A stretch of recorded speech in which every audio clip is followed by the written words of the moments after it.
Mumtaz TV bersama menegakkan sunnah.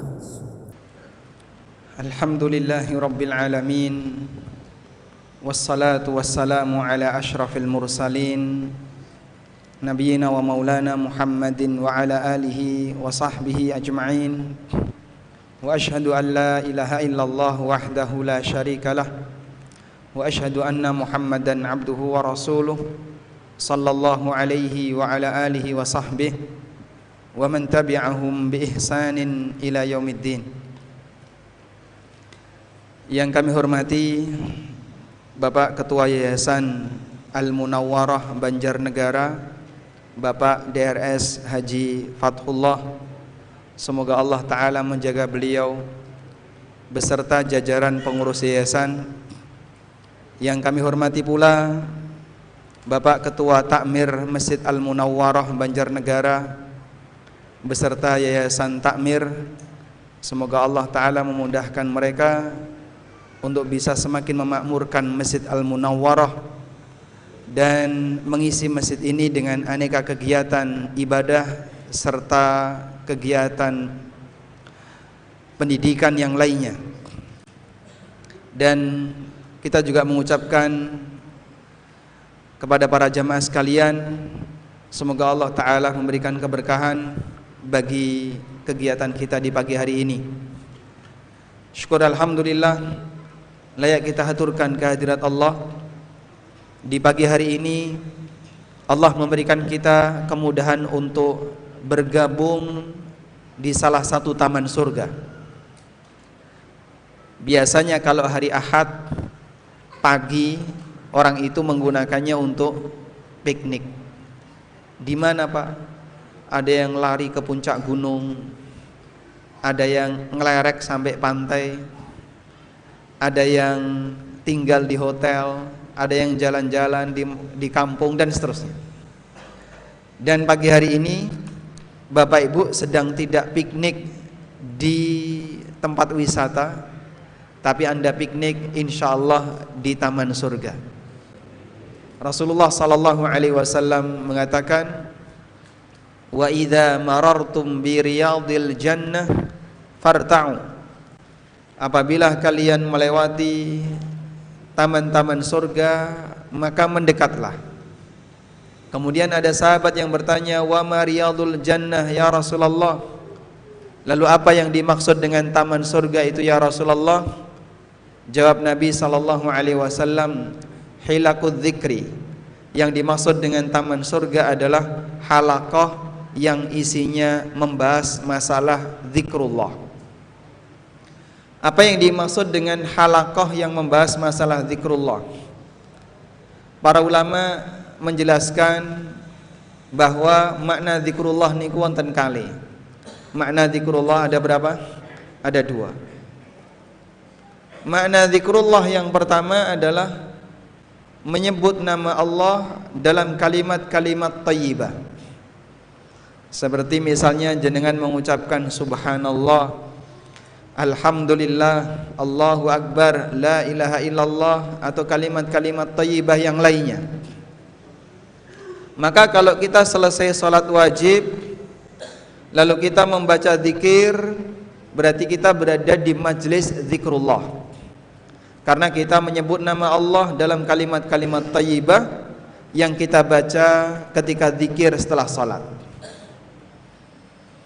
Makna zikrullah yang kedua, bahwa yang dimaksud dengan zikrullah adalah mempelajari peringatan yang diturunkan oleh Allah.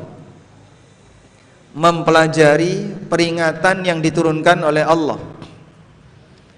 Karena arti dari zikrullah di situ adalah zikrun minallah, peringatan yang datang dari Allah.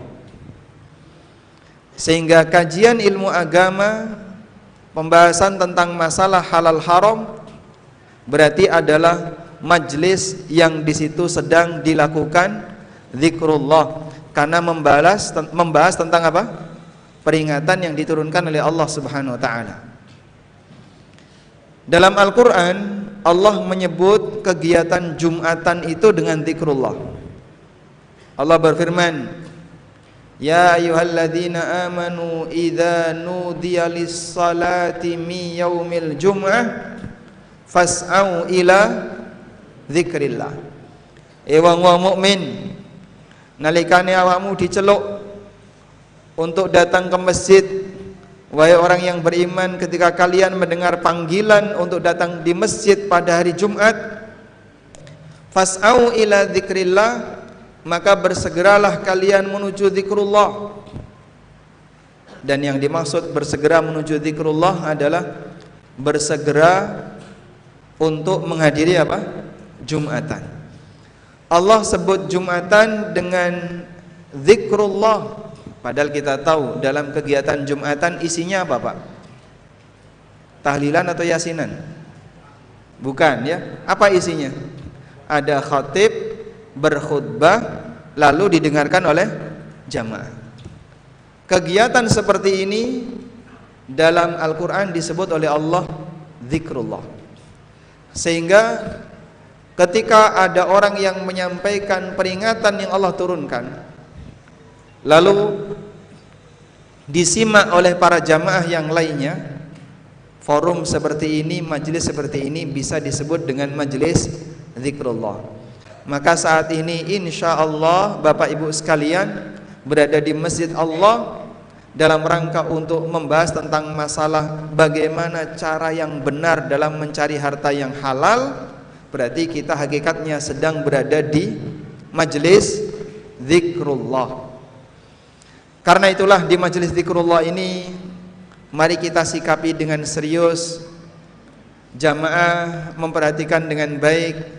Semoga kita bisa menyelesaikannya tanpa ngantuk insya Allah. Sudah ngantuk belum, Pak? Sudah. Ada yang melipir-melipir ning guri, laya-laya terus merem, ya. Golek nyender-nyender terus merem. Merem badan ya. Bertahan untuk belajar ya. Baik, silahkan nyender. Yang 60 tahun ke atas boleh nyender. Nyender itu identitas. Masya Allah. Sing nem boleh nyender nggak? Boleh, boleh. Pengecualian ya, karena ada uzur, masih muda. Baik. Insya Allah di kesempatan kali ini kita akan membahas tentang judul kajiannya adalah halal pangkal berkah. Rizki niku nek halal insya Allah saged maringi keberkahan bagi orang yang mengkonsumsinya. Bapak Ibu yang dimuliakan Allah Subhanahu wa taala, kalau kita lihat di zaman kita saat ini, rizki yang halal itu barang langka ataukah barang murah? Yang mana, Pak? Langka atau murah? Harta yang halal itu harta yang langka atau harta yang sulit untuk dicari? Harta yang langka ataukah harta yang mudah untuk dicari? Sebagian orang mengatakan harta yang halal itu langka, susah untuk dicari. Sampai ada sebagian orang yang punya prinsip zaman ini golek sing haram wae angel, apa meneh golek sing halal.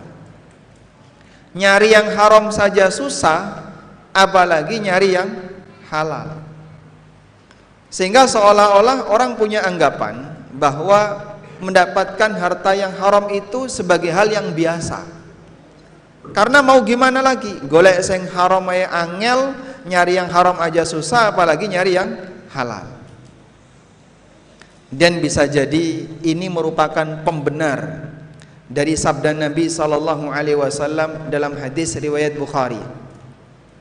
Rasulullah sallallahu alaihi wasallam mengatakan, sayati 'alan nasi zamanun, bakal datang di tengah umat manusia suatu zaman, la yubalil mar'u ma akhadha minhu, di mana manusia itu sudah tidak lagi punya kepedulian dari mana dia mengambil hartanya, amin halalin am min haram, apakah dia ambil dari yang halal ataukah dari yang haram. Dan bisa jadi zaman itu saat ini sedang kita alami jamaah. Pembenaran dari apa yang disabdakan oleh Rasulullah sallallahu alaihi wasallam. Karena beliau ketika menyampaikan masa depan itu beliau sampaikan berdasarkan wahyu dari Allah. Sebab Nabi sallallahu alaihi wasallam nek piyambake ngendika niku pasti ada wahyu yang turun. Sebagaimana yang Allah firmankan dalam Al-Qur'an, "Wa ma yantiqu 'anil hawa in huwa illa wahyu yuha." Nabi Muhammad sallallahu alaihi wasallam niku boten nate ngendika berdasarkan hawa nafsunya. Nabi Muhammad sallallahu alaihi wasallam tidak pernah berbicara karena hawa nafsunya. Namun yang keluar dari beliau adalah wahyu yang diberikan oleh Allah Subhanahu wa taala. In huwa illa wahyu yuha, sedaya yang disampaikan oleh beliau itu adalah wahyu dari Allah. Maka kok mesti terjadi ya Pak apa yang disampaikan oleh Rasulullah SAW? Ya pasti. Karena yang namanya wahyu datang dari Allah, dan Allah yang menciptakan kejadian alam raya ini dari mulai 50.000 tahun sebelum alam ini diciptakan sampai hari kiamat. Maka apapun yang disabdakan Nabi SAW pasti benar adanya. Sehingga ketika beliau menyebutkan, sayati 'alan nasi zamanun la yubalil mar'u ma akhadha min, akan datang satu zaman di tengah umat manusia di mana mereka sudah tidak lagi peduli dari mana mereka mengambil harta, apakah dari yang halal ataukah dari yang haram. Ternyata tanda-tandanya bisa jadi sudah mulai kelihatan. Sehingga jamaah yang dimuliakan Allah Subhanahu wa taala, hadis ini memberikan kita sebuah arahan bahwa tantangan yang dihadapi oleh kaum muslimin dalam urusan berinteraksi dengan harta itu berat.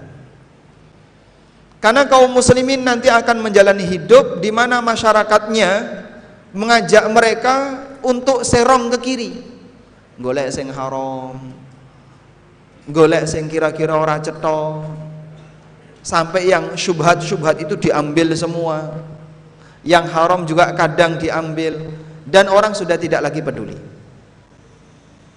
Sehingga bagi mereka yang sabar, kadang dia terpinggirkan. Sampai muncul seperti tadi perkataan, hari ini kalau nyari yang haram aja susah, kok bicara yang halal. Padahal Bapak Ibu yang dimuliakan Allah, masing-masing umat itu diberi ujian oleh Allah. Masing-masing umat diberi ujian oleh Allah. Ujian niku napa Pak? Penyebab di mana umat ini melakukan penyimpangan terhadap ajaran nabinya. Penyebab di mana umat itu melakukan penyimpangan terhadap ajaran nabinya sallallahu alaihi wasallam. Dulu ada umat yang mereka diuji oleh Allah dengan kekuatan fisik. Wonge gede-gede, gagah-gagah, kuat-kuat. Sampai mereka merasa sombong dengan kekuatan fisik yang mereka punya itu. Akhirnya karena sudah merasa sombong, mereka merasa kami nggak butuh nabi, nggak butuh ajaran nabi. Kita ini sudah hebat, kita ini sudah kuat, buat apa ngikutin nabi? Itulah yang terjadi pada kaum Ad. Kaum Ad kaumnya Nabi sinten? Kaumnya Nabi siapa? Nabi siapa? Kaumnya Nabi Hud. Masya Allah, dapat hadiah. Masya Allah. Oh dia nggak? Oh ya. Allah Subhanahu wa taala berfirman, wa amma 'adun fastakbaru fil ardi bighairil haqq wa qalu man huwa asyaddu minna quwwah. Adapun kaum Ad, mereka bersikap sombong di muka bumi dan enggak punya alasan yang benar. Wa qalu, dan mereka mengatakan, man huwa asyaddu minna quwwah, siapa yang lebih hebat dibandingkan kami? Mana ada manusia yang lebih hebat dibandingkan kami? Dan karena sebab itu mereka menolak dakwahnya Nabi. Dulu ada umat yang mereka menyimpang dari ajaran nabinya disebabkan karena fitnah wanita, ujian wanita.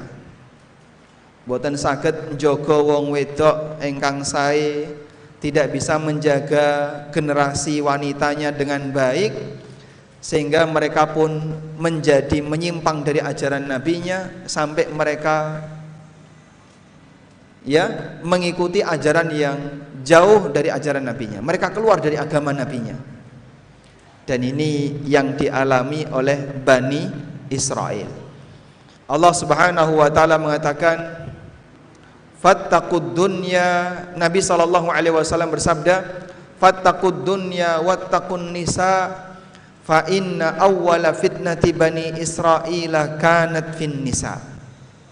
Waspadalah kalian terhadap ujian dunia dan terhadap ujian wanita, karena sesungguhnya fitnah pertama yang dialami oleh Bani Israel terjadi disebabkan karena ujian wanita. Jadi di masa Bani Israel mereka tidak bisa menjaga wanitanya dengan baik, sampai akhirnya terjadi kerusakan besar, sehingga terjadilah penyimpangan-penyimpangan pada diri Bani Israel. Sekarang umat Muhammad sallallahu alaihi wasallam, di mana letak ujiannya dan letak fitnahnya? Rasulullah sallallahu alaihi wasallam bersabda, wa inna likulli ummatin fitnah wa fitnatu ummati hiyal mal. Setiap umat itu punya ujian, punya fitnah, dan fitnah umatku diletakkan oleh Allah pada harta. Sehingga dalam urusan harta, mohon diingat, kita semuanya sedang diuji oleh Allah dengan bagian ini. Coba yang ada di masjid ini, ada enggak yang Bani Israel? Bani Israel angkat tangan. Boleh pulang duluan. Ada? Nggak ada. Terus kita ini siapa, Pak? Kita umat Muhammad sallallahu alaihi wasallam. Berarti Anda termasuk dalam hadis tadi, wa inna fitnatu ummati hiyal mal. Dan fitnah bagi umatku, ujian bagi umatku adalah harta. Maka ujian kita diletakkan oleh Allah Subhanahu wa taala dalam masalah menjaga kesabaran ketika berinteraksi dengan harta. Dan Nabi sallallahu alaihi wasallam sangat ketat dalam urusan harta, sehingga beliau ajarkan kepada umatnya, nek masalah urusan harta, batasi diri dengan sesuatu yang halal. Beliau kasih penegasan, innal halala bayyin wa innal harama bayyin. Sing halal cetha, sing haram cetha. Yang halal itu jelas, yang haram itu jelas. Wa bainahuma umurun mustabihat. Antarane sing halal karo sing haram wonten napa, Pak? Wonten napa? Donya sing syubhat. Antara yang halal dan yang haram ada harta yang syubhat. Niki nyuwun sewu. Kula nek ngomong basa Jawa diprotes kalau pemirsa. Pemirsa yang dari Padang, dari Medan, dari Aceh, Pak Ustadz saya nggak paham ya, protes pemirsanya ya. Tapi kalau ngaji di daerah Banjarnegara, orang ngapak orang kepenak. Mung kula nyuwun sewu mboten saged ngapak. Dikongkon ngapak niku mboten saged ya. Nggih. Jadi di antara yang halal dan yang haram ada apa, Pak? Syubhat. Nabi sallallahu alaihi wasallam menjelaskan, la ya'lamuhunna katsirun minan nas. Perkara sing syubhat menika, harta yang syubhat ini banyak orang enggak ngerti. Kenapa disebut banyak orang enggak ngerti? Ada dua makna. Pertama, banyak orang yang enggak tahu tentang hukum syubhat ini. Karena syubhat niku kan samar gitu. Nek disebut haram kok ketoke durung haram. Nek disebut halal kok sek samar-samar. Jadi medeni. Ini disebut haram kelihatannya belum haram, disebut halal tidak memenuhi syarat untuk jadi harta halal. Makanya disebut sebagai harta syubhat, harta antara halal dan haram. La ya'lamuhunna katsirun minan nas, banyak orang yang enggak ngerti bagaimana rincian hukumnya. Makna yang kedua, banyak orang yang tidak tahu adalah banyak orang yang tidak tahu dampak buruknya. Sehingga biasanya nek ketemu dunia sing syubhat, ketemu harta yang syubhat, biasanya gimana, Pak? Hah? Ora apa-apa. Langsung dijukuk kabeh. Kan masih syubhat toh Pak Ustaz. Nek saya syubhat kan entuk toh Pak diambil. Sehingga dia merasa ketika masih syubhat itu kan belum haram, sehingga boleh diambil. Orang punya anggapan bahwasanya harta yang syubhat itu mubah untuk dibawa, mubah untuk dinikmati. Maka Nabi SAW ngasih peringatan, famanittaqa syubhat faqad istabra'a lidinihi wa irdihi. Sapa sing menjauhi syubhat, siapa yang menghindari syubhat, berarti dia telah menyelamatkan agama dan kehormatannya. Maksudnya pripun, Pak? Wong niku nek menghindari harta syubhat, insyaallah bisa menjadi muslim yang istiqomah. Ngelakoni taat gampang, ngelakoni ibadah ringan, anak-anake nggih sae nurut-nurut marang wong tuwa, sehingga satu keluarga saged guyub rukun kompak ngelakoni ketaatan karena harta yang masuk ke dalam perut mereka harta sing suci, sebab itu adalah harta yang halal. Sehingga disebutkan oleh Nabi SAW, famanittaqa syubhat faqad istabra'a lidini. Orang yang menjauhi harta syubhat itu agamanya selamat, sehingga imannya tidak goyang. Dia jadi orang yang istiqomah, jadi orang yang baik, karena sumber harta yang masuk ke dalam rumah itu adalah sumber harta yang baik. Sebab yang namanya daging ini kan tumbuh dari mana? Daging ini tumbuh dari mana, Pak? Dari makanan. Kalau binatang saja, Pak, binatang ya, antara yang dikasih makanan halal dengan makanan yang haram, hukumnya sama atau beda? Napa wonten binatang dikai panganan haram? Contohnya lele. Lele yang dikasih pelet yang halal dengan yang tiap hari disuguhi kotoran. Kan wonten tiang niku damel blumbang plung lap.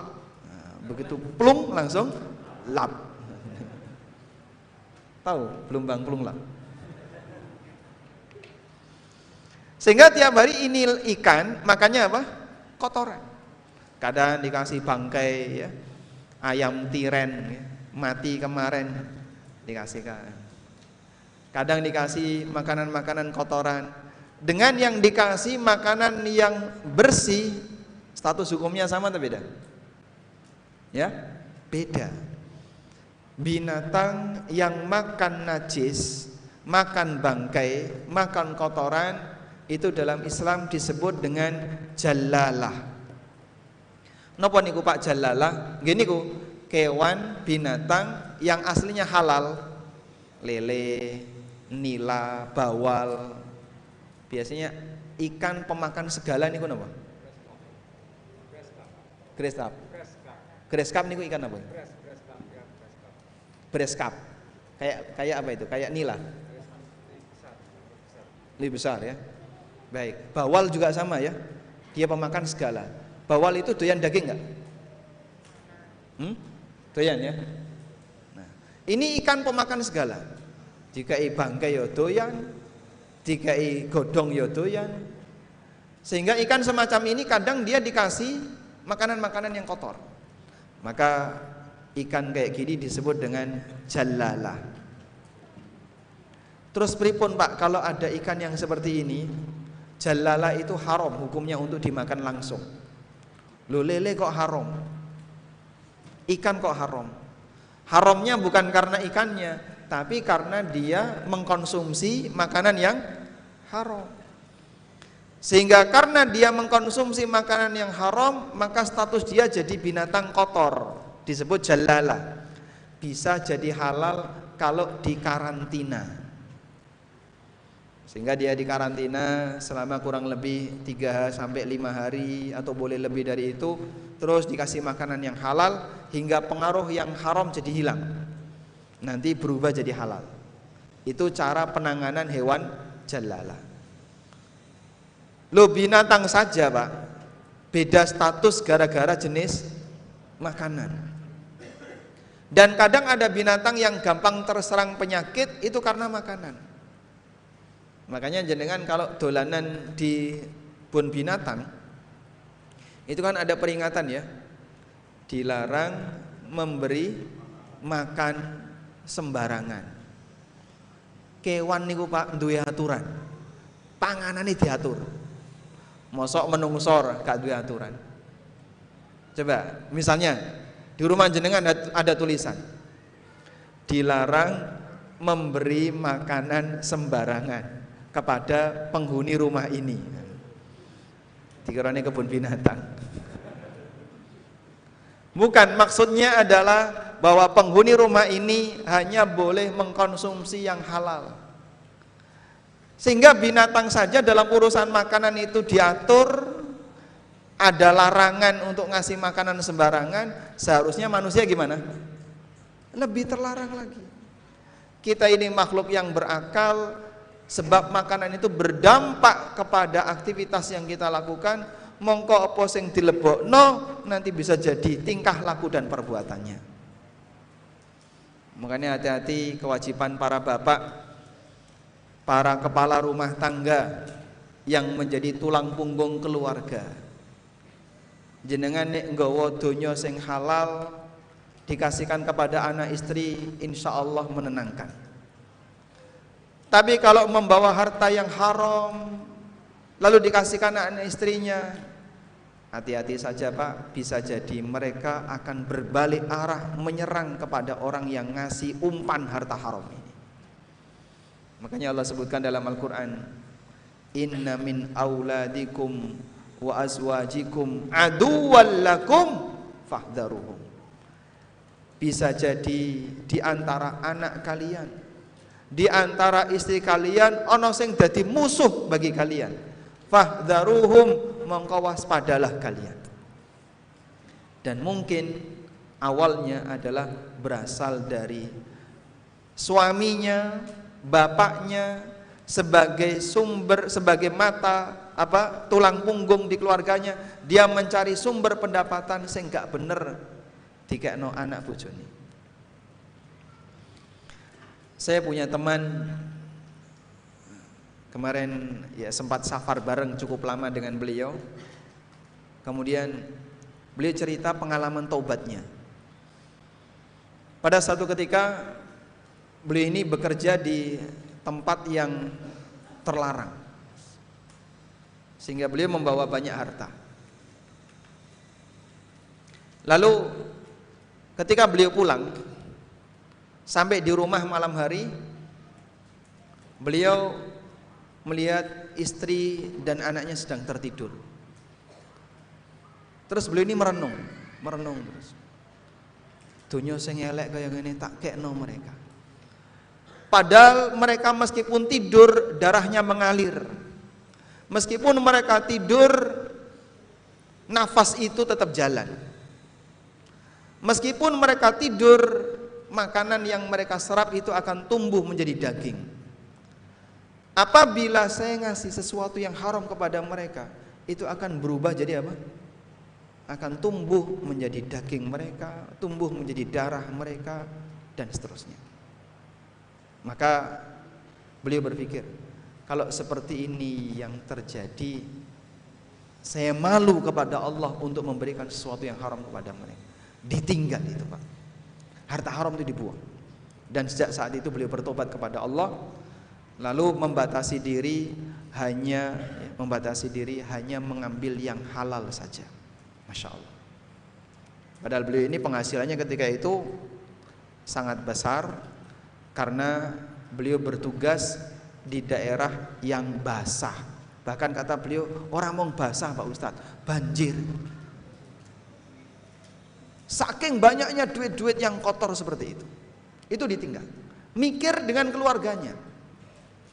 Sehingga kadang ada orang yang berani mengambil sesuatu yang haram, dia itu tidak berpikir lebih jauh tentang kondisi keluarganya. Dia nggak tahu kalau kemudian ini kalau diberikan kepada mereka bisa berbahaya. Binatang saja status dagingnya bisa jadi haram gara-gara dia makan najis, maka manusia ketika dia mengkonsumsi makanan yang haram, bisa jadi aktivitasnya, perbuatannya justru akan memusuhi kepala rumah tangga, memusuhi bapaknya, memusuhi suaminya. Nah, kita kan sebagai ibu-ibu misalnya Pak Ustadz, mong saged nompo, sebagai istri hanya bisa menerima. Kadang suami bekerja memang penghasilannya naik turun, kadang banyak, kadang sedikit. Terus itu bagaimana caranya agar kita sebagai istri juga punya peran? Ya, memang anggap saja ibu karena tidak bekerja, tidak punya peran yang maksimal berkaitan dengan sumber pendapatan keluarga. Cuman kan kadang istri itu bisa ngasih pengaruh besar terhadap apa Pak? Bagaimana semangat suaminya ketika bekerja. Ada sebuah cerita. Sudah pernah dengar ceritanya belum? Hah? Belum? Sudah kayaknya. Nggak jadi kalau gitu ya. Baik. Peristiwa ini terjadi di zaman Hasan Al-Basri. Berarti di zaman siapa ini? Tabi'in, di zaman tabi'in. Hasan Al-Basri itu dari mana sih Pak?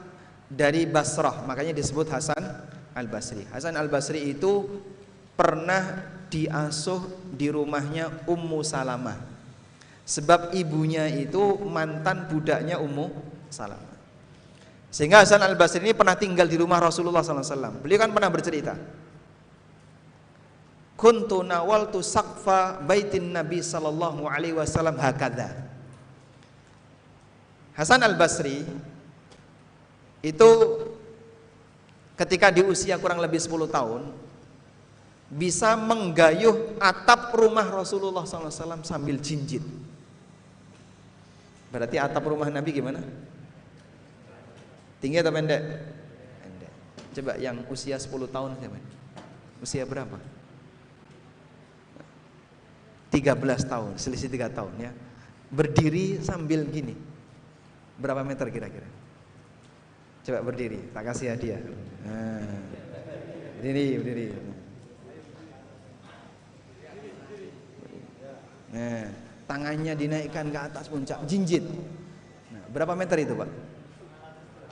Lebih Pak? Lebih ya? Ada 2 meter? Masya Allah, barakallahu fikum, dapat hadiah. Kurang lebih setinggi itulah atap rumah Rasulullah SAW. Jadi atap beliau termasuk atap yang pendek. Baik, kembali kepada kisahnya Hasan Al-Basri. Hasan Al-Basri rahimahullah, beliau berangkat haji. Ketika sampai di kota Mekah, beliau menjumpai seorang pedagang kain. Mendekatlah Hasan Al-Basri ke pedagang kain ini.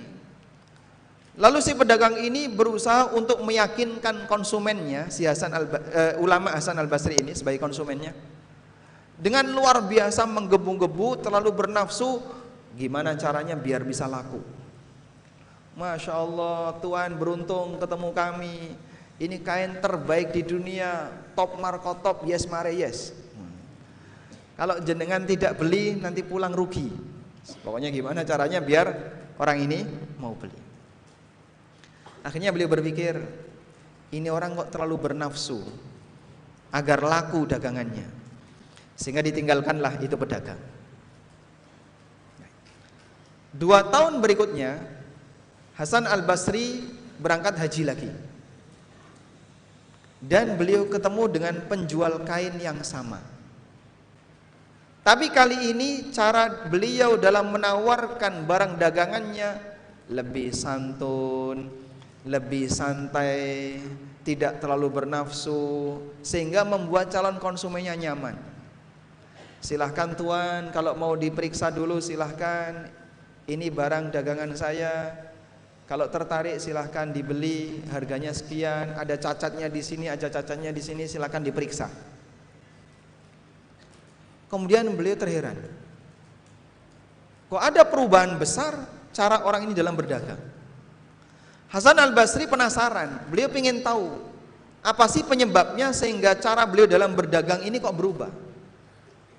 Ditanyalah orang ini, kamu kan orang yang 2 tahun yang lalu pernah ketemu saya waktu kau menjajakan kainmu, kok sekarang ada cara menawarkan barang yang demikian berubah dari yang dulu dengan yang sekarang? Apa sebabnya? Apakah karena sudah ngaji, atau karena sudah kenal sunnah, atau bagaimana? Beliau ingin tahu. Maka kemudian orang ini membuka cerita. Begini tuan, 2 tahun yang lalu saya itu memiliki seorang istri yang cerewetnya luar biasa. Kalau saya pulang dengan membawa harta yang banyak, dianggap sedikit. Kalau saya pulang dengan membawa harta yang sedikit, wah, Masya Allah Pak, isinya mau padu Pak. Sehingga gara-gara istri yang seperti ini semangatnya, sampai akhirnya orang ini terlalu bernafsu ketika mencari harta. Ketakutan ketika pulang ke rumah, karena nanti kalau membawa duit yang sedikit, isinya cuman berantem. Hingga akhirnya Allah Subhanahu wa ta'ala mewafatkan istri saya ini. Alhamdulillah. Kalau ada orang meninggal baca apa? Inna lillahi wa inna ilaihi raji'un. Lalu Allah Subhanahu wa ta'ala menggantikan kepada saya seorang istri yang jauh lebih qanaah dibandingkan istri saya yang pertama. Nah, istri yang kedua ini punya kebiasaan, setiap kali saya mau berangkat untuk kerja, kerah baju suaminya itu dipegang. Kerah baju suaminya dipegang, ya tentu saja megangnya bukan kayak preman mau mukul gitu ya. Pegang dengan penuh rasa kasih sayang. Lalu beliau sampaikan, ya hadza la ittaqullah la tut'imna illa tayyiban. Wahai suamiku, bertakwalah kepada Allah, jangan sampai engkau memberikan harta kepadaku kecuali dari sesuatu yang halal. Masya Allah. Pernah nggak Pak dapat pesan kayak gitu? Sebelum jenengan berangkat kantor, terus bojone ngedang neng pinggir lawang, kemudian bajunya dipegang, Mas, bertakwa kepada Allah. Pernah Pak? Belum. Jenengan itu sudah nikah berapa tahun? Dapat pesan kayak gini belum pernah? Masya Allah. Berarti coba dititeni Pak ya, besok hari Senin pertama setelah kajian ini nanti. Ada perubahan atau tidak? Kesini bawa istrinya nggak? Bawa, baik. Berarti dengar ya? Dengar. Besok lihat perubahannya Pak ya. Sehingga si wanita ini berpesan kepada suaminya, ya hadza ittaqullah la tut'imna illa tayyiban. Fa in ji'ta biqalilin katsarna. Kalau nanti kamu pulang dengan membawa harta yang sedikit, aku anggap itu banyak. Wa in ji'ta bila malin anak. Dan kalau kamu pulang dengan membawa harta kalau kamu pulang tidak membawa harta, a'annaka, aku akan membantumu. Tenang saja. Masya Allah. Hanya dengan kalimat motivasi seperti itu ngelerem batin suaminya, sehingga perasaan sejuk, tenang, damai ada pada diri seorang suami. Berangkat kerja kangen omah Pak ya, berangkat kerja kangen rumah. Kalau suami sekarang kan beda Pak ya, begitu berhasil keluar rumah, alhamdulillah, wonge turu. Karena sekarang suasananya terbalik. Sehingga bapak-bapak ketika mau keluar rumah itu ditanya, arep ning ndi? Begitu pulang dari rumah juga ditanya, dari mana kamu? Maka para suami jadi kadang itu nggak betah untuk masuk ke dalam rumah, nggak betah datang ke rumahnya, nggak betah untuk pulang. Sebab kalau di rumah begitu masuk sudah dihisap sama istrinya. Padahal nyuwun sewu nggih. Jenengan kalau masuk warung, bapak-bapak ya, kalau masuk warung pernah nggak ditanya, dari mana Pak?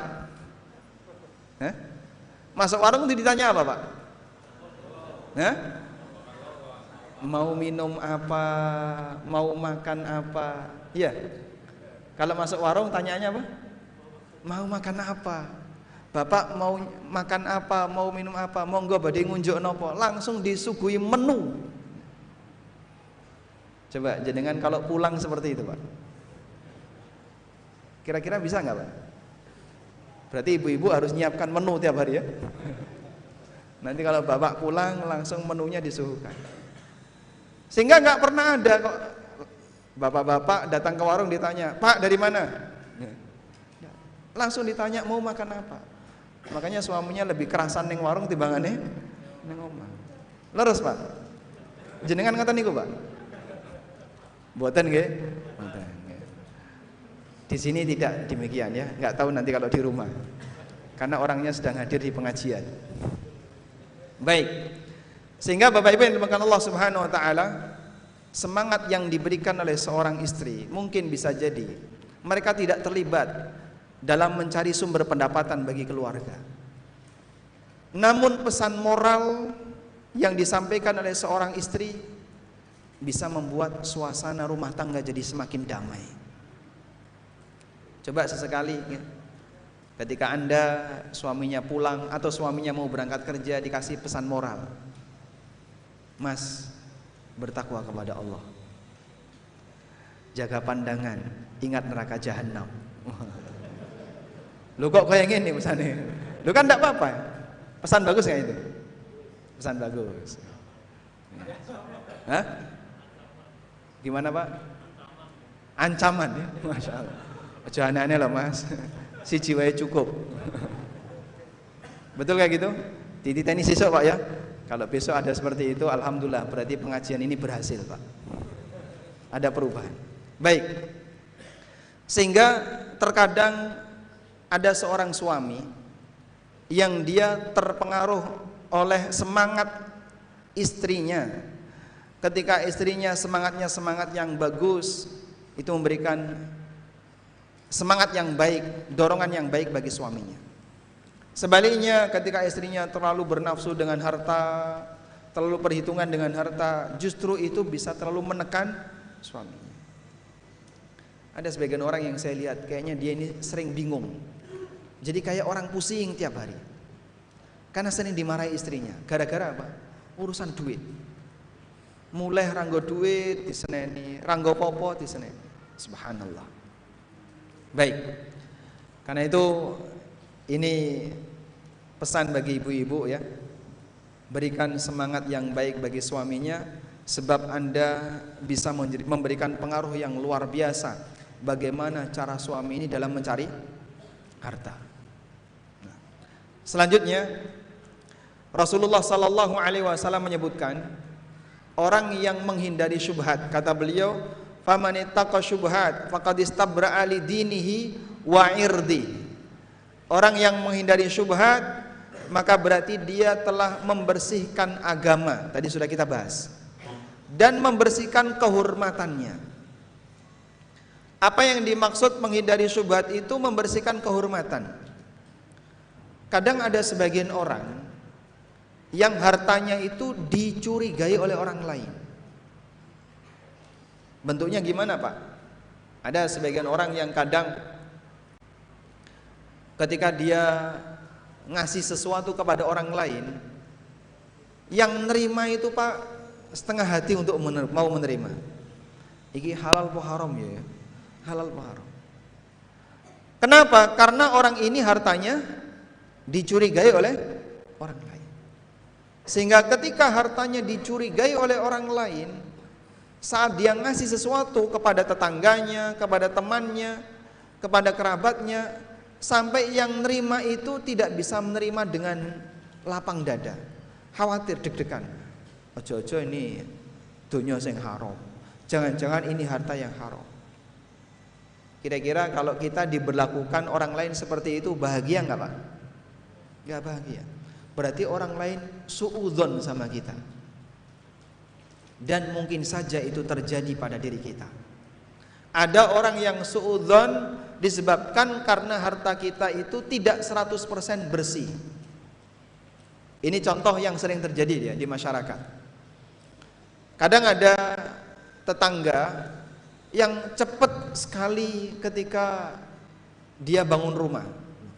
Wingi bar tuku motor, saiki wis tuku mobil. Terus ngedak omah, bar ngono tuku tanah. Kok cepete? Ojo-ojo ngrawati tuyul. Jadi sehingga orang itu kan muncul kecurigaan. Itu kok cepat sekali ya punya harta. Jangan-jangan punya perewangan, nganggo pesugihan, ngerawati tuyul. Itu orang kampung, Pak. Karena mungkin dia belum berpikir tentang masalah harta haram, riba dan seterusnya. Dalam bayangan mereka, kalau ada orang yang begitu cepat ketika dia mengumpulkan harta, dicurigai dia punya jin, dia punya tuyul, dia menggunakan pesugihan dan seterusnya. Dicurigai seperti itu. Ini contoh di masyarakat, orang kalau hartanya bermasalah, kehormatannya hilang. Sangat berbeda kalau kemudian orang itu hartanya harta yang dalam posisi bersih dari kotoran syubhat, bersih dari harta yang haram. Maka masyarakat tidak akan menaruh kecurigaan. Dulu ada sebagian ulama, kalau bertamu di rumah ulama yang lain, maka beliau itu makannya lahap. Dikasih suguhan apapun dimakan, dikasih apa dimakan, makannya lahap. Akhirnya orang-orang di sekitarnya terheran, nggak biasanya orang ini makan seperti ini, karena beliau ulama. Lalu dikatakan bahwa pada saat beliau ditanya kenapa kok makannya banyak, beliau menyampaikan, karena saya yakin harta beliau ini halal. Sehingga ketika harta beliau ini halal, saya merasa nyaman ketika memakannya. Dimakan banyak itu suguhan, sebab beliau yakin hartanya halal. Dan itu pujian yang diberikan antara satu ulama dengan ulama yang lain. Pada satu kesempatan ketika saya safar di Madinah, saya diajak oleh salah seorang ustadz yang beliau sudah selesai program doktoral. Diajak, ayo bertamu ke rumah salah satu syekh yang ada di Madinah. Beliau dosen kalau tidak salah jurusan dakwah dan usuluddin. Akhirnya saya ikut. Beliau adalah Syekh Abdul Karim Ar-Ruhaili, hafizahullah ta'ala. Lalu beliau bercerita, ada dosen beliau, dosennya Syekh Abdul Karim, yang baru saja pensiun, berasal dari Melayu, dari Malaysia. Namanya Profesor Dr. Mahmud Kidah. Profesor Dr. Mahmud Kidah dari daerah Kedah. Kedah itu salah satu wilayah di Malaysia. Nah, beliau menceritakan, Profesor Mahmud ini datang sebelum waktu kerja dan pulang setelah jam kerja. Enggak pernah mengurangi jam kerja, itu enggak pernah. Jadi misalnya masuk jam 8, beliau sudah hadir sebelum jam 8. Pulang jam 5, beliau baru keluar setelah jam 5. Enggak pernah kok kemudian jam 3 sudah pulang, itu enggak pernah. Dan aktivitas beliau itu rajin, sehingga kalau kerja sungguhan. Sampai akhirnya beliau dijadikan sebagai ketua program pasca sarjana ulama, tapi dari Malaysia. Ulama dosen di Universitas Islam Madinah. Apa pujian yang disampaikan oleh Syekh Abdul Karim kepada Profesor Mahmud Kini? Beliau mengatakan, saya yakin harta beliau halal. Saya yakin harta beliau halal. Karena tidak ada korupsi waktu, bukan tipe orang yang malas-malesan ketika bekerja, sehingga betul-betul ketika digaji oleh kampus, itu gajinya penuh halal. Ulama memuji ulama berkaitan dengan hartanya disebabkan karena orang ini serius ketika bekerja, nggak ada korupsi waktu dan seterusnya. Itu contoh Pak, kalau orang punya harta halal menyebabkan ketenangan, agamanya terjaga, kehormatannya terjaga, sehingga orang tidak curiga terhadap orang yang seperti ini hartanya. Berbeda ketika orang itu hartanya campur, ada yang halal, ada yang haram, kadang masih memberikan kecurigaan di tengah masyarakat. Ini juga cerita yang terjadi di Jogja. Jadi nek didongengi rada seneng ya. Nek pengajian kok rano dongenge itu biasanya ditinggal turu. Nyuwun sewu nggih. Nyuwun sewu sing merem melek dhisik. Tidur boleh tapi melek ya. Gimana caranya? Gak bisa ya. Jadi ada komunitas sepedaan Pak di Jogja. Di tengah komunitas itu ada pengusaha, ada karyawan, ada pejabat, ada aparat, ya pokoknya campur lah. Nah satu ketika mampir warung, ada salah satu pesepeda yang ngasih gratisan. Wis sakarepe mangan bonus, mangan sakarepmu tapi tak bayari. Semuanya bebas. Lalu diantara mereka ada yang komentar, duitnya halal ora? Uangnya halal atau tidak? Orang ini bilang halal, tenang saja halal. Kenapa muncul pertanyaan seperti itu? Karena manusia ini hartanya dicurigai. Sehingga orang ketika hartanya dicurigai, saat dia ngasih sesuatu, nggak semua orang mau menerima. Itulah yang dimaksud oleh Nabi Sallallahu Alaihi Wasallam. Jika orang menghindari syubhat, maka terjaga kehormatannya.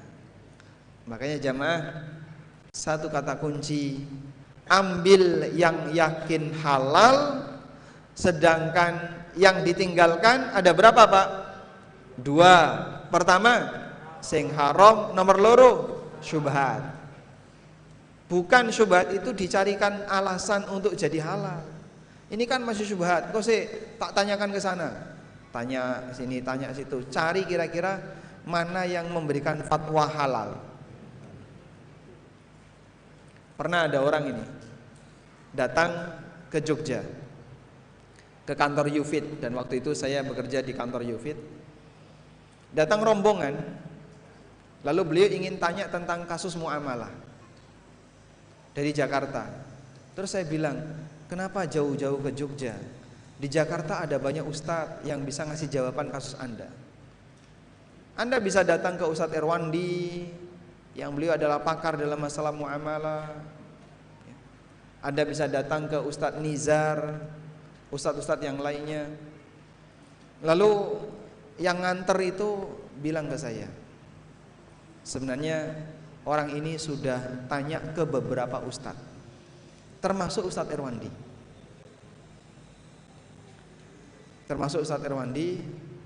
Tapi karena beliau pengen cari jawaban yang memuaskan, akhirnya datang ke sini, berharap antum bisa ngasih jawaban yang berbeda. Masya Allah. Alhamdulillah, waktu saya ngasih jawaban, sebelum saya tanya itu, ketika saya ngasih jawaban kurang lebih sama seperti yang dipatwakan Ustadz Irwandi. Berarti sama-sama melarang. Ya agak kecewa, berharap nanti fatwanya membolehkan, tapi ternyata tetap dapat jawaban yang melarang. sehingga pulang tetap membawa kesimpulan praktek ini dilarang. Itu contoh ketika ada orang yang nyari-nyari celah, barangkali masih ada ustadz yang membolehkan. Nah kalau boleh, ini kalimat ini dipegangi. Apalagi kalau kemudian jawabannya kurang terlalu serius.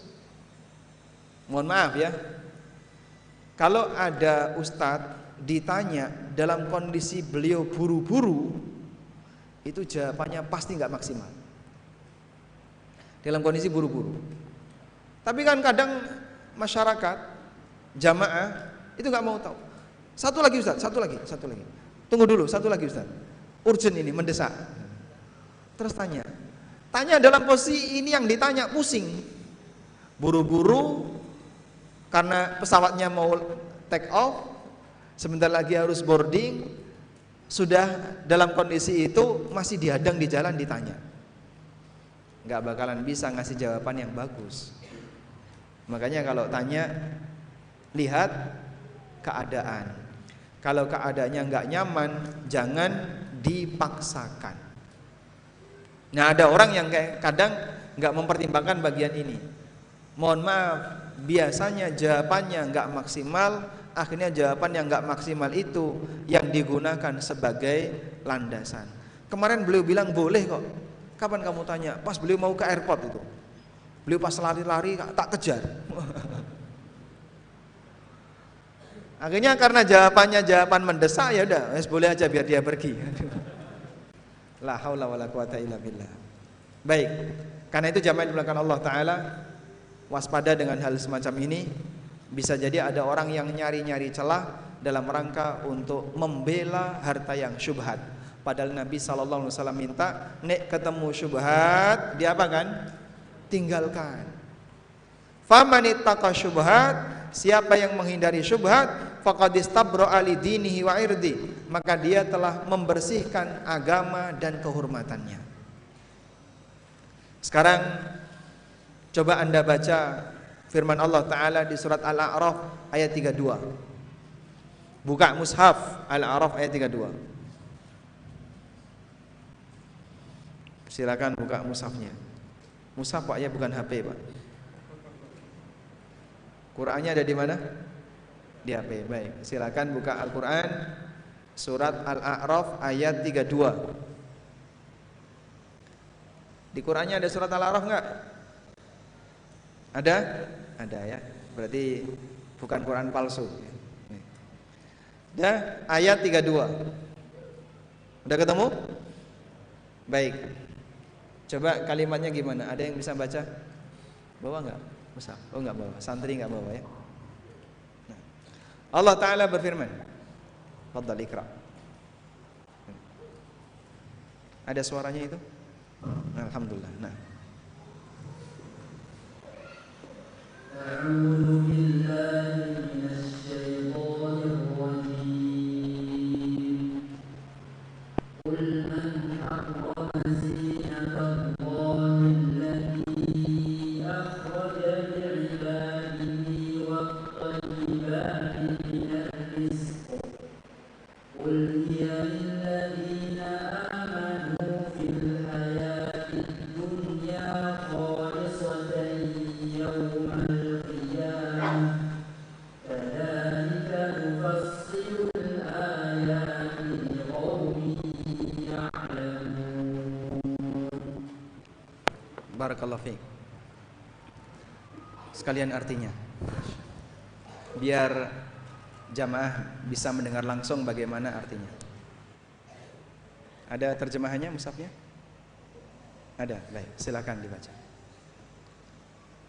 Katakanlah sebagai rasa ingkar kepada mereka, siapakah yang mengharamkan perhiasan dari Allah yang telah dikeluarkannya untuk hamba-hambanya, yang terdiri dari pakaian dan yang baik-baik, yakni kelezatan dari rezeki. Katakanlah semuanya itu disediakan bagi orang-orang yang beriman dalam kehidupan dunia, yang berhak memilikinya sekalipun selain mereka turut pula memilikinya, khusus untuk mereka saja dengan dibaca rafa, sedangkan dibaca nasab menjadi hal dari kiamat. Masya Allah. Itu terjemah versi siapa? Ono rafa'na nasab. Khalisatan yaumal qiyamah, khusus bagi mereka kelak di hari kiamat. Oh, dari tafsir Jalalain. Oh, kemudian. Siap, lanjutkan. Diulangi.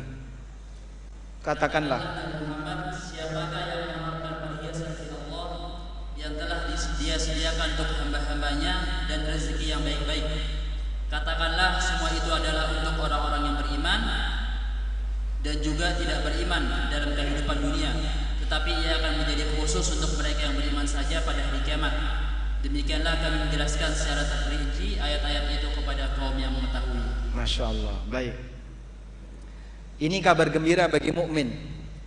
Ayat ini menjadi kabar gembira bagi mukmin.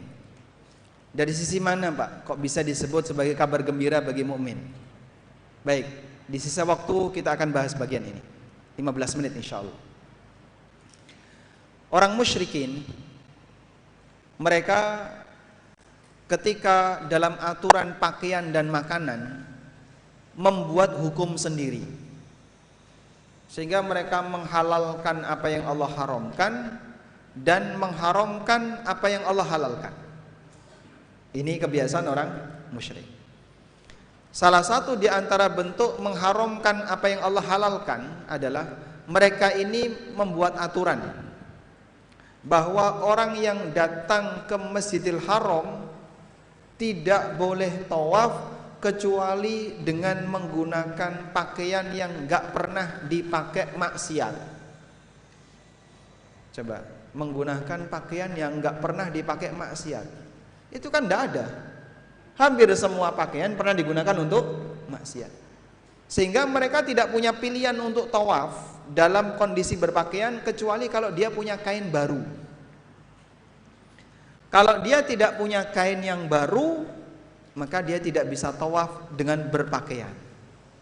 Akhirnya mereka tawaf sambil telanjang. Itu ceritanya. Kenapa kok ada tawaf sambil telanjang? Karena mereka buat syarat, siapa yang mau tawaf harus hanya boleh menggunakan pakaian yang tidak pernah digunakan untuk maksiat. Dan itu mustahil. Ini mereka mengharamkan perhiasan dari Allah. Yang dimaksud perhiasan di sini adalah pakaian. Wat thayyibati minar rizq, dan mereka juga mengharamkan makanan-makanan yang halal. Contohnya apa, Pak? Ada beberapa jenis onta yang disebutkan oleh Allah di surat Al-Maidah yang diharamkan oleh orang musyrikin. Sehingga mereka mempersembahkan onta itu untuk berhalanya. Misal, ini ada yang namanya onta saibah, ada onta ham, ada onta apa lagi? Ya, onta-onta jenis itu diharamkan oleh orang musyrikin, nggak boleh dimakan. Karena onta ini akan dipersembahkan untuk berhalanya, sehingga mereka mengharamkan sesuatu yang dihalalkan oleh Allah Subhanahu Wa Taala. Maka Allah katakan, "Qul," katakan oleh Muhammad, siapa yang berani mengharamkan pakaian yang telah Allah halalkan untuk para hambanya dan makanan-makanan yang halal yang Allah sediakan untuk para hambanya, siapa yang berani mengharamkan seperti itu? Allah halalkan kok diharamkan. Sehingga Allah mengingkari orang yang mengharamkan, yang melarang sesuatu yang dihalalkan oleh Allah. Kemudian Allah Ta'ala berfirman, "Qul hiya lilladzina amanu fil hayatid dunya." Semua kenikmatan itu milik orang yang beriman ketika kehidupan mereka di dunia. Semua kenikmatan itu milik orang yang beriman pada saat mereka hidup di dunia. Loh, orang kafir kan juga turut menikmati. Orang kafir punya dunia nggak, Pak? Punya, bahkan lebih banyak. Terus kata Allah di sini milik orang yang beriman. Gimana dengan kondisi orang kafir? Para ulama menjelaskan, orang kafir memiliki harta dalam kondisi tidak legal. Dalam kondisi tidak legal. Sedangkan orang yang beriman memiliki harta dalam keadaan legal. Legal dan tidak legal maksudnya bagaimana? Orang mukmin ketika memiliki harta yang halal, sumbernya halal, dia gunakan untuk sesuatu yang halal, maka dia tidak akan disiksa, tidak akan dihukum oleh Allah karena itu. Tapi non-muslim, ketika dia memiliki harta yang halal, sumbernya halal, dia gunakan untuk sesuatu yang halal, namun dia non-muslim, nanti akan dituntut oleh Allah Ta'ala. Kamu tidak pernah beribadah kepadaku, kenapa makan rizkiku? Makanya Allah katakan, Qul hiya lilladzina amanu fil hayatid dunya. Katakanlah Nabi Muhammad, itu milik orang-orang yang beriman ketika mereka hidup di dunia. Ada tafsir yang disampaikan oleh Syekh Abdurrahman As-Sa'di rahimahullah. Beliau mengatakan dalam tafsirnya, Qul hiya lilladzina amanu fil hayatid dunya khalisatan yaumal qiyamah ay la tabi'ata alaihim fiha. Katakanlah bahwasanya rizki yang halal itu milik orang-orang yang beriman ketika mereka hidup di dunia, dan hanya murni milik mereka ketika di akhirat. Karena pada waktu di akhirat orang kafir dapat jatah apa? Nggak dapat apa-apa, karena semuanya diazab. Sehingga ketika di akhirat orang kafir itu sepeser pun nggak dapat nikmat, sebab semuanya diazab. Itu di akhirat. Nah, ketika di dunia orang kafir masih bisa dapat nikmat nggak, Pak? Masih.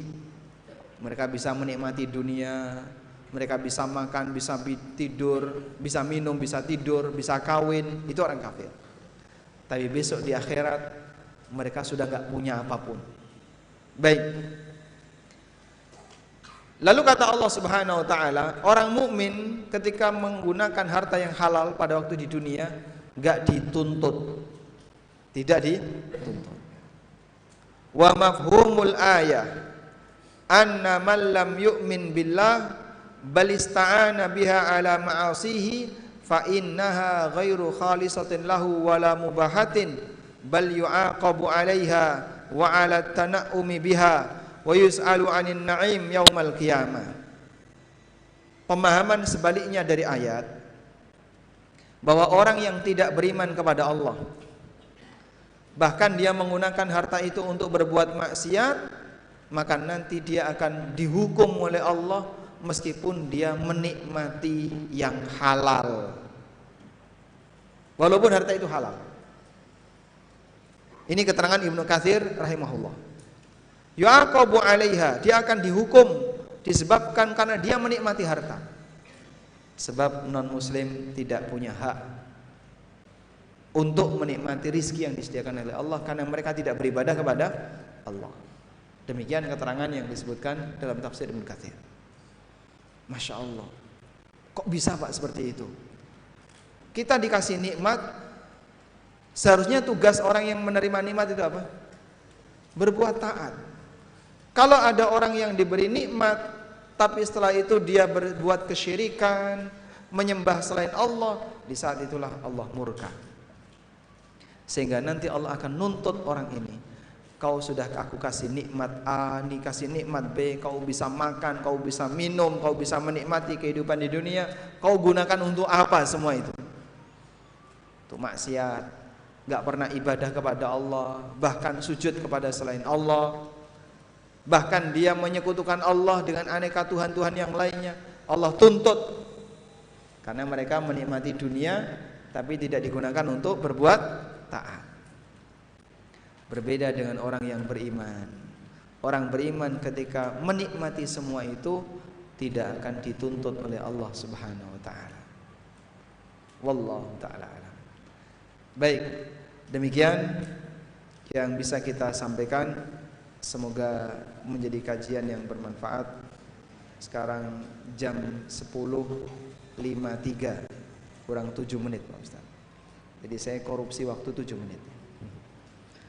Mungkin itu yang bisa kita sampaikan. Wassallallahu ala nabiyyina Muhammadin wa ala alihi wa sahbihi wasallam.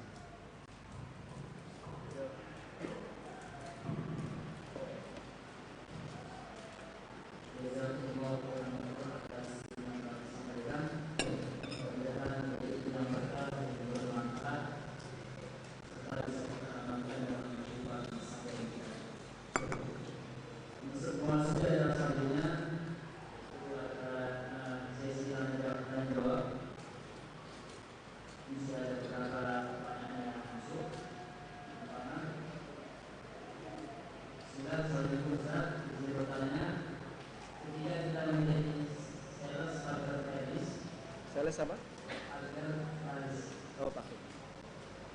Kemudian kita tawarkan jasa kepada seorang tukang kayu dan seorang tukang yang sedang mengerjakan orang lain. Kemudian kita katakan, bantu saya supaya yang punya rumah mau pagarnya.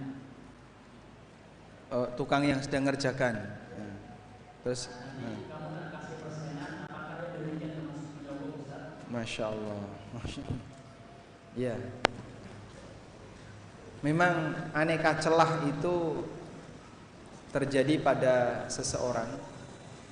Baik, ini sebentar, minta tolong tuh disalurkan ke depan. Nah, berarti diulang ini Ustaz pertanyaannya. Nah, diulang. Nah, baik. Tolong diulang yang tadi. Yang tadi mana? Udah hilang?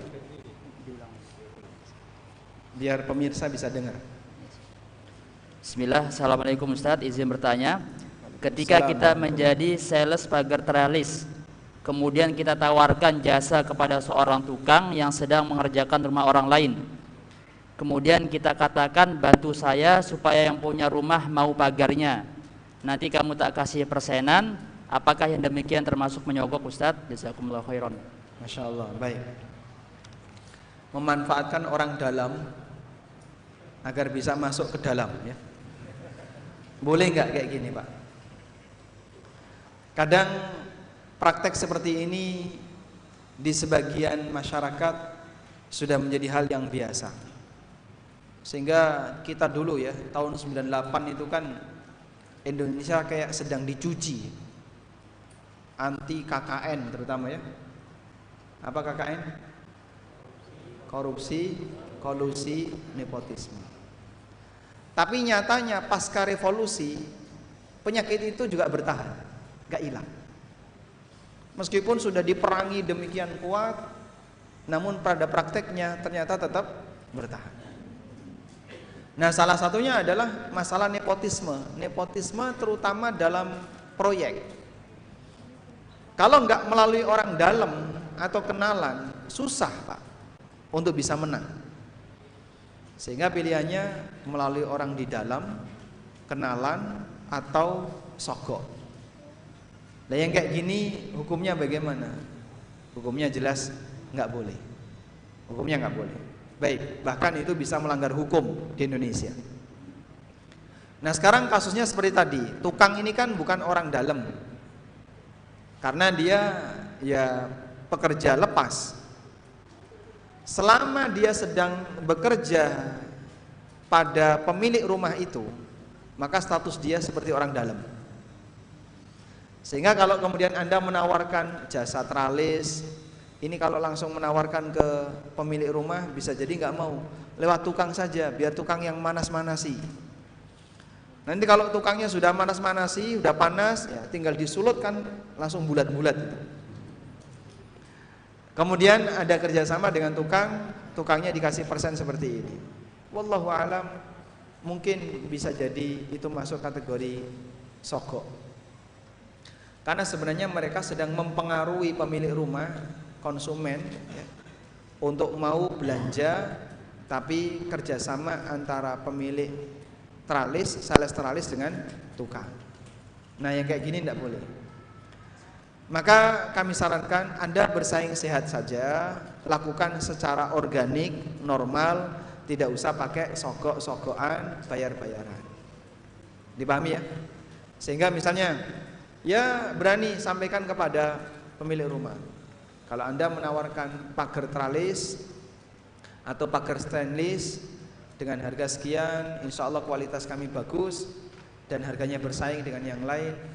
Masalah dia mau terima dan tidak terima, tawakal kepada Allah. Sebab dalam mencari sebab rizki, kita harus pastikan itu apa? Halal. Wallahu a'lam. Pertanyaan selanjutnya, bolehkah kita membeli emas di teman pegadaian? Di tempat apa temannya? Teman ya, teman pegadaian. Mungkin di tempat. Tempatnya. Di tempat pegadaian, secara cash dan langsung. Secara cash dan langsung. Baik. Sekarang coba kita bicara tentang masalah hukum gadai secara umum ya. Hukum gadai secara umum. Gadai itu boleh atau tidak, Pak? Hah? Boleh. Apa dalilnya? Apa dalilnya? Kalau gadai itu boleh. Angkat tangan yang tahu. Sebutkan dalil bolehnya gadai. Rasulullah menggadaikan baju besi kepada Yahudi. Karena apa? Membeli gandum. Masya Allah, dapat hadiah ya. Anda dapat hadiah syarah usul tsalatsa. Baik.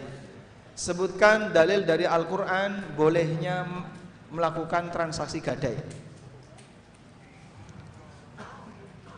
Di sini yang banyak hafal Quran kan?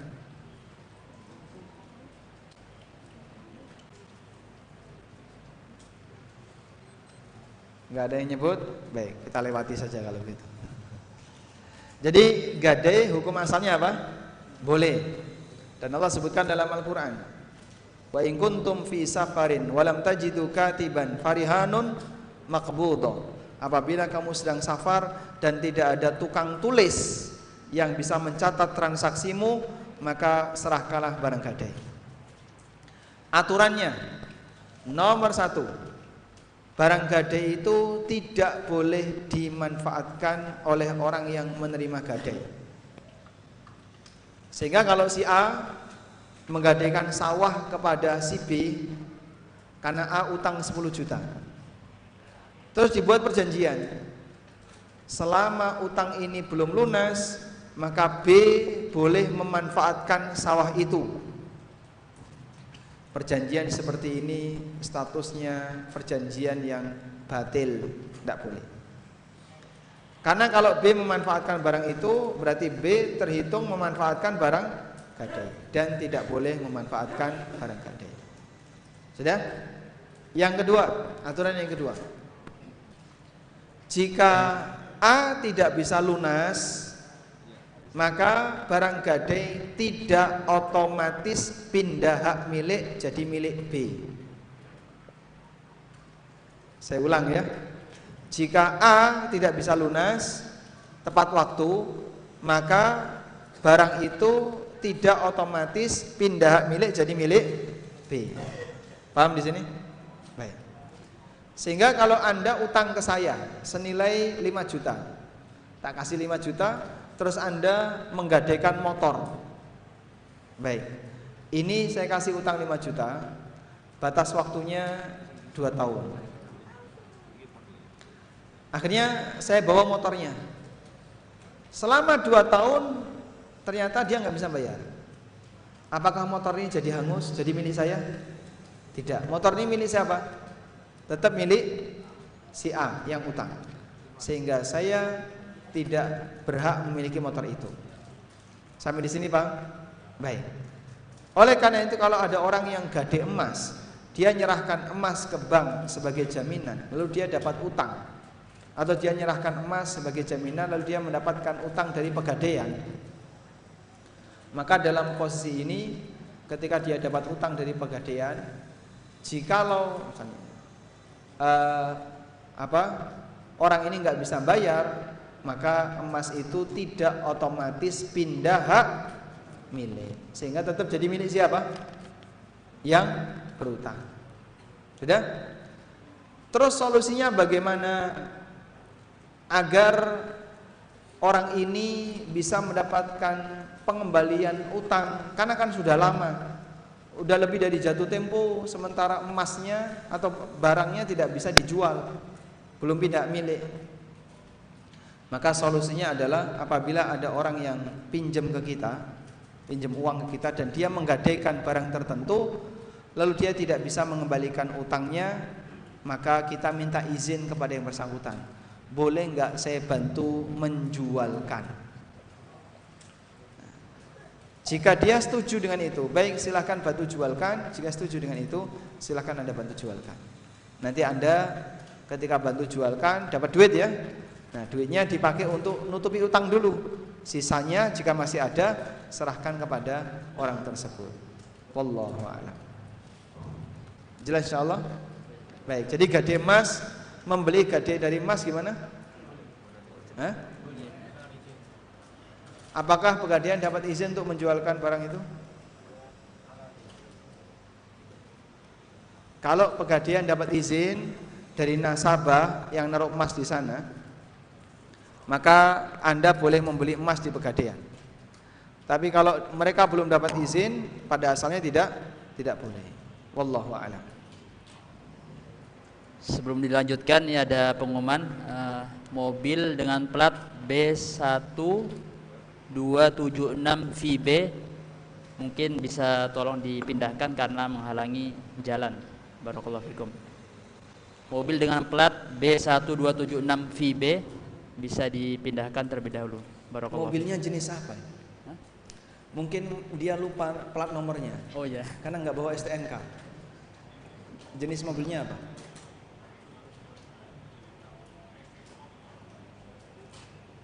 Roda 4 atau roda 3? Roda 4. Belum ada ya? Belum. Baik yang merasa silahkan bisa menyesuaikan. Selanjutnya Mobil Terios.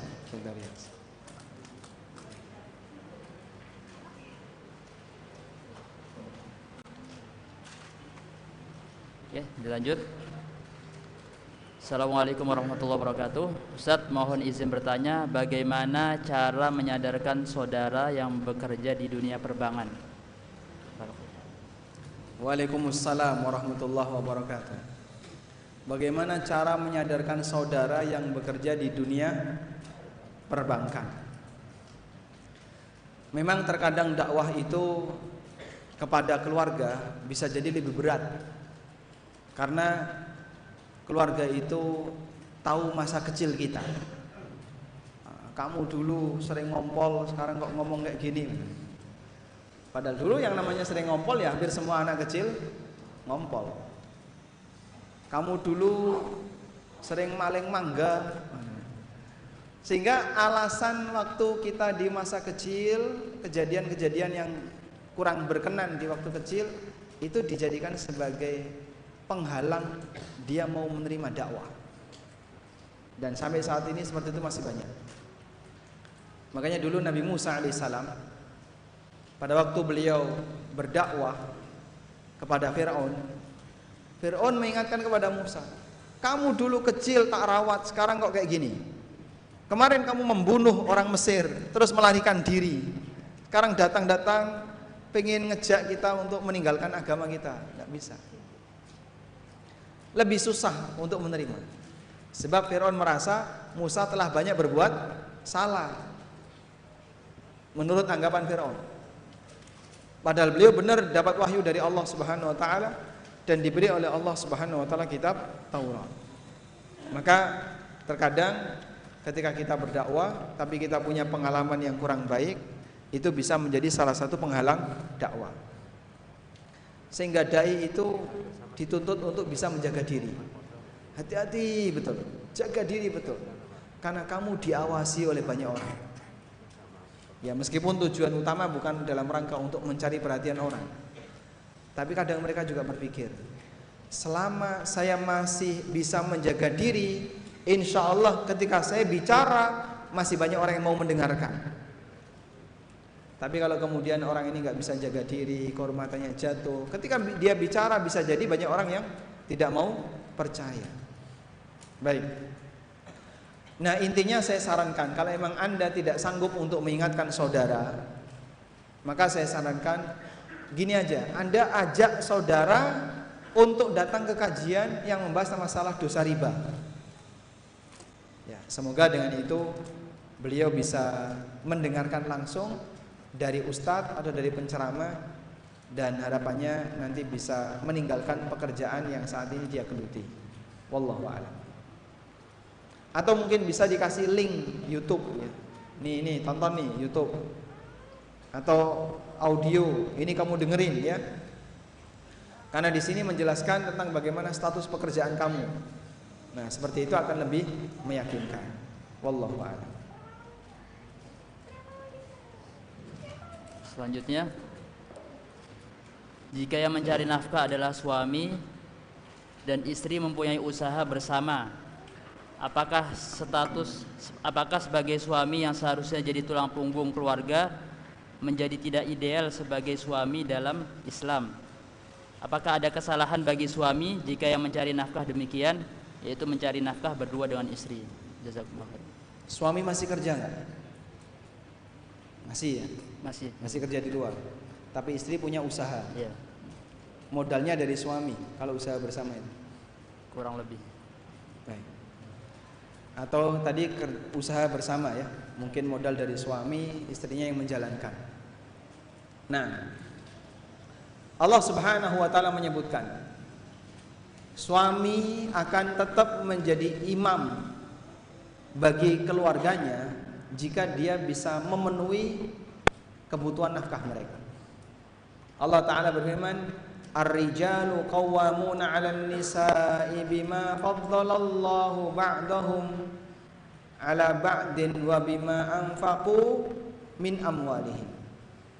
Lelaki itu adalah imam bagi para wanita disebabkan karena Allah ngasih kelebihan kepada mereka, sehingga lelaki punya keunggulan melebihi dari perempuan. Wa bima anfaqu min amwalihim, dan disebabkan karena mereka menginfakkan hartanya. Oleh karena itu, selama dalam sebuah keluarga posisi lelaki adalah tulang punggung keluarga, insya Allah Pak, keluarga ini masih memungkinkan untuk diajak jadi baik. Tapi kalau dalam sebuah keluarga istrinya yang menjadi sumber pendapatannya, maka bisa jadi keluarga ini tidak bisa dikendalikan menjadi keluarga yang baik, sehingga istrinya bekerja, suaminya di rumah ngomong anak. Dibalik ya Pak. Kalau sudah seperti itu, kebalik seperti ini, berarti kodrat keluarga yang baik itu sudah goyang. Nah, yang seperti ini lebih sensitif terjadinya perpisahan dalam keluarga. Baik, makanya bapak-bapak tetap jaga bahwasanya Anda adalah orang yang berwibawa di keluarga Anda.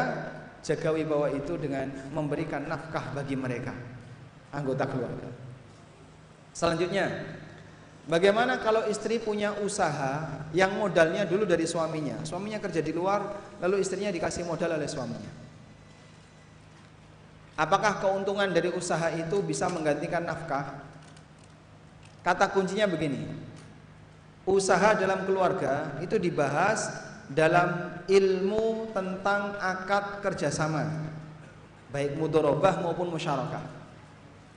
Sedangkan masalah nafkah itu dibahas dalam ilmu tentang fikih keluarga. Masalah nafkah itu dibahas dalam apa? Fikih keluarga. Sudah? Nah, dua hal ini jangan dicampur. Kalau dua hal ini nyampur, nanti jadinya bingung. Maka caranya dipisahkan. Masalah keluarga, masalah muamalah, kumpul masalah muamalah. Selesaikan masing-masing. Suami melakukan akad kerjasama dengan istri, statusnya adalah masalah keluarga atau muamalah? Muamalah. Ya? Selesaikan dengan cara muamalah. Caranya gimana Pak? Selesai dengan masalah muamalah. Caranya adalah pembagian hasil berdasarkan kaidah muamalah. Misalnya dapat untung, nah, untung kan dibagi pemodal sama pengelola. Pemodal berapa persen, pengelola seberapa persen. Nah, dari situlah ketahuan harta istri di sini sekian, harta istri di sini sekian. Dah. Sedangkan dalam urusan fikih keluarga, maka dikembalikan kepada asas bahwa suami berkewajiban memberikan nafkah kepada istrinya. Suami berkewajiban memberikan nafkah kepada istrinya. Sehingga dalam hal ini suami tetap harus ngasih nafkah walaupun istrinya kaya. Kenapa tetap harus ngasih nafkah? Karena kewajiban kepala rumah tangga apa?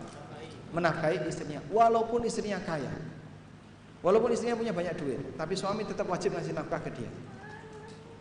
Maka dalam hal ini, kalau bapak bekerja dan istri bapak bekerja di rumah, lalu hasil dari istri bagaimana nasibnya? Ya dikantongi pribadi. Sedangkan hasil dari ayah digunakan untuk belanja bulanan. Wallahu a'lam. Insyaallah dipahami ya. Ini sampai ada orang yang komen kayak gini. Saya buat apa mengizinkan istri saya kerja? Toh nanti kalau dia punya duit dipakai sendiri. Suaminya nggak boleh minta. Dan nafkah tetap wajib diberi oleh suami. Jadi istrinya sugih banget, kaya sekali, karena duitnya tidak pernah dipakai sama sekali. Wallahu a'lam.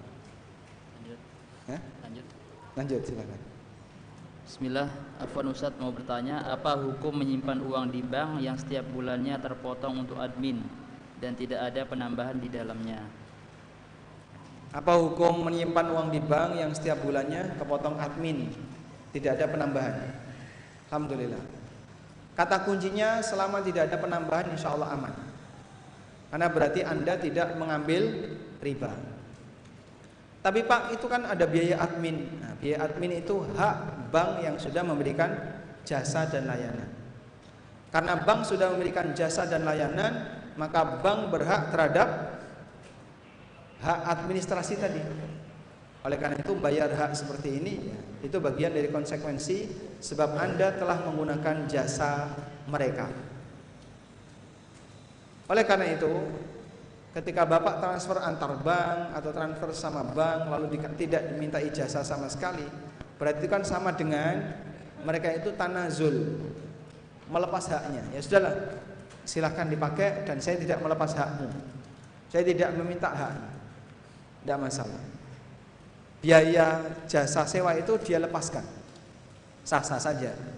Karena bukan syarat dalam transfer harus ada sewa. Kalaupun tidak ada, tidak apa-apa. Nah, kalaupun ada, kita pahami kenapa ada pembayaran itu.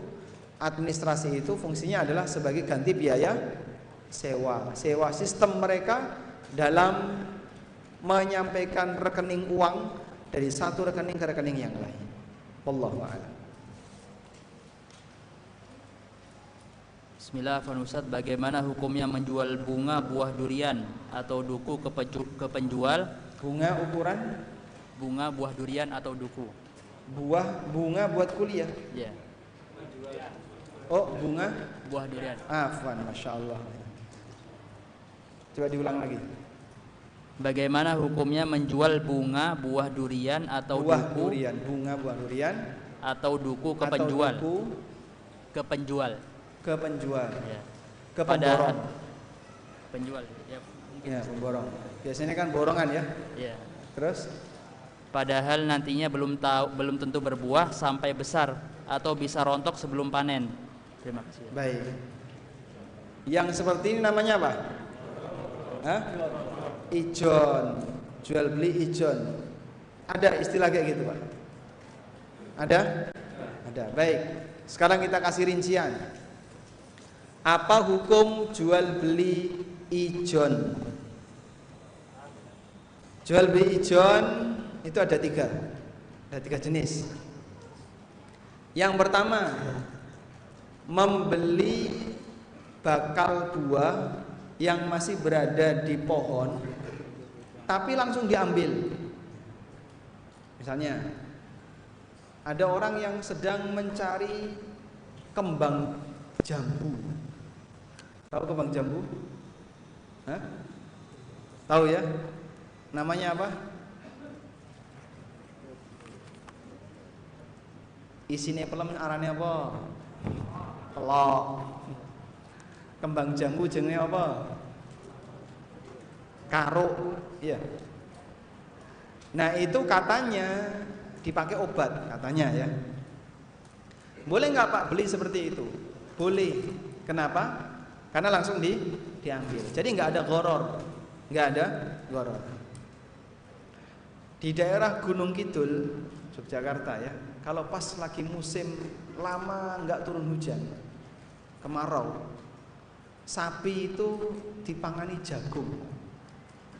Jadi ada orang nandur jagung, kemudian pohonnya ini tinggi, tapi buahnya kecil-kecil.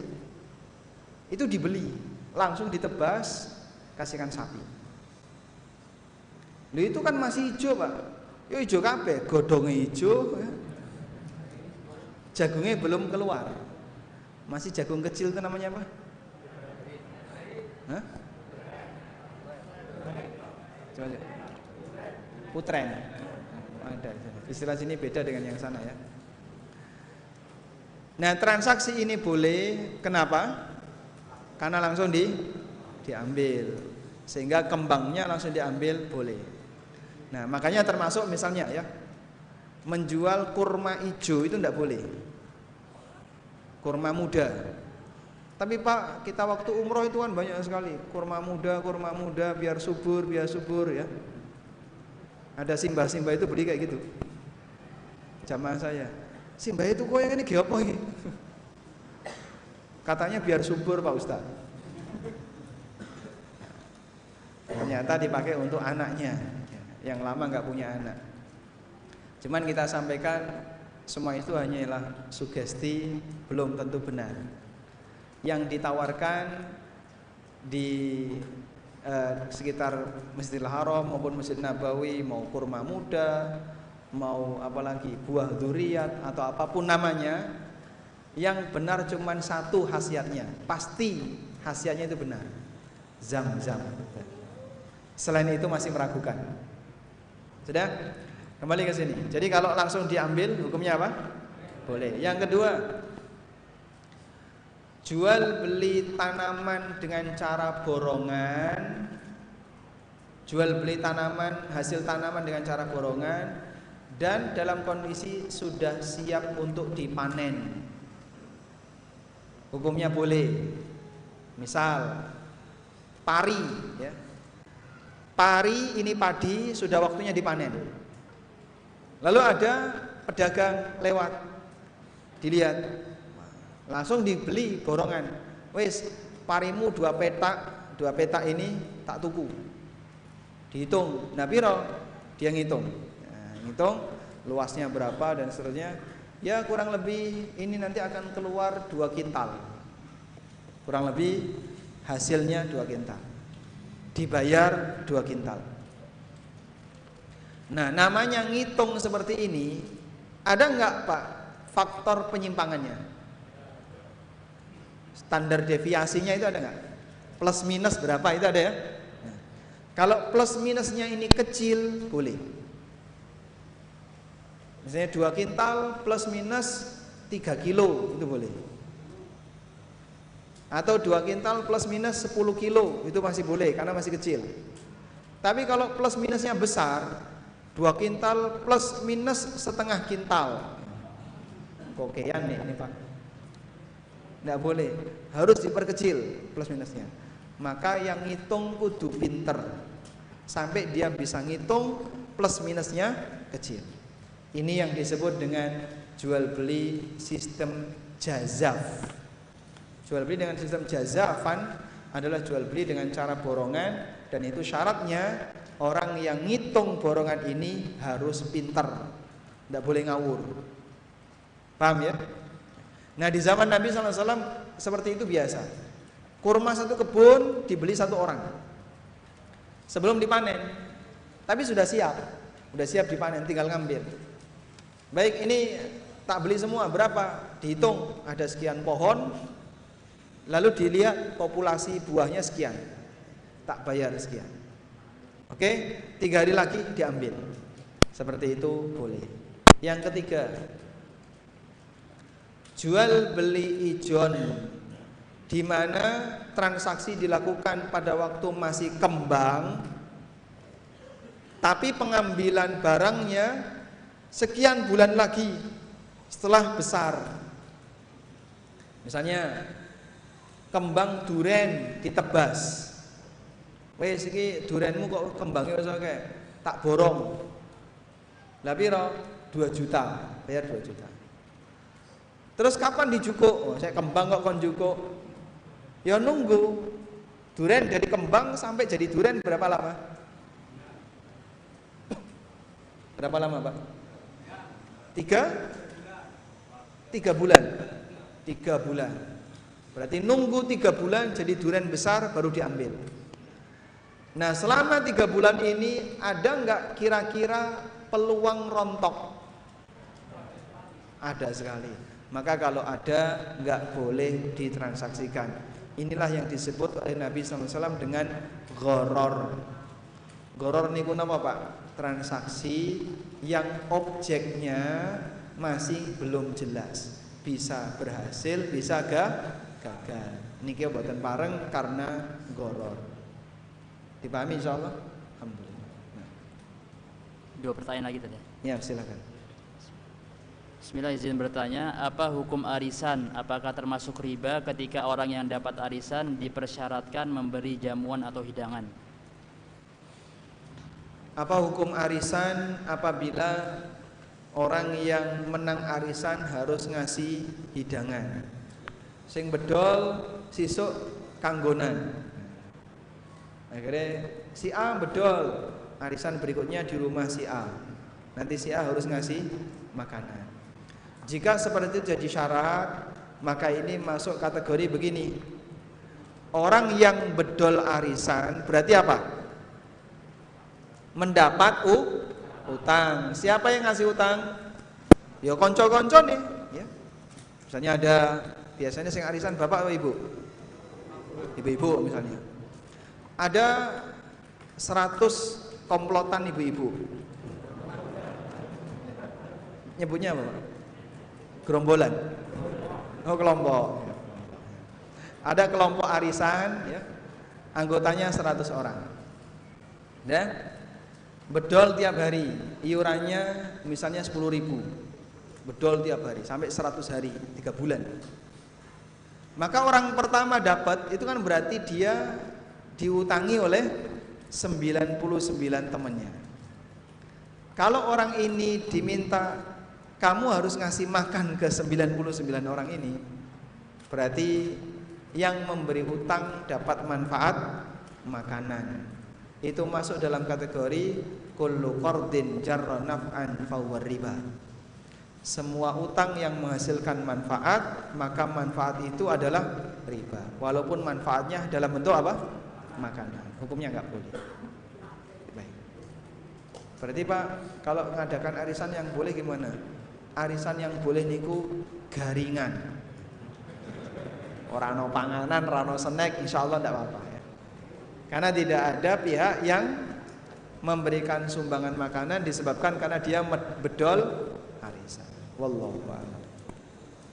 Terakhir, Ustaz izin bertanya, kehidupan kita belum bisa lepas dari bank konvensional. Bagaimana sikap kita dan bagaimana hukumnya dengan yang masih berhubungan dengan bank? Artinya gini ya, prinsip penting ya. Enggak mungkin Allah itu menjadikan hamba untuk bisa hidup syaratnya harus ngelakoni sing haram, itu enggak mungkin. Kamu kalau pengen hidup harus mengambil yang haram, itu enggak mungkin. Kecuali pada satu kondisi ketika terpaksa yang mengancam nyawanya. Ini kalau enggak saya makan saya kelaparan, silahkan makan bangkai. Boleh ya, dalam Al-Quran diizinkan. Silahkan makan yang haram, boleh, tapi syaratnya apa? Terpaksa. Namun kalau sebenarnya belum pada kondisi terpaksa, cuman masalahnya orangnya ya masih terlalu besar ketergantungannya kepada bank. Nah yang kayak gini sebenarnya perlu untuk dikasih tausiah yang lebih. Nyuwun sewu, ngundang bank untuk terlibat dalam unit usaha Anda, itu bisa jadi bukan membesarkan, bukan mendatangkan keberkahan, tapi bisa jadi mendatangkan kerugian. Coba dilihat ya, pandemi kemarin itu berapa tahun Pak? Kurang lebih hanya 2 tahun. Ada banyak sekali orang yang punya usaha, ya, dia sudah menjalankan usaha itu selama 10 tahun, belasan tahun, bahkan ada yang 20 tahun. Pandemi 2 tahun nyungsep semua. Pertanyaannya gini, golek duit suwene 20 tahun, dikongkon leren 2 tahun, usahane ilang. Kan gitu Pak ya.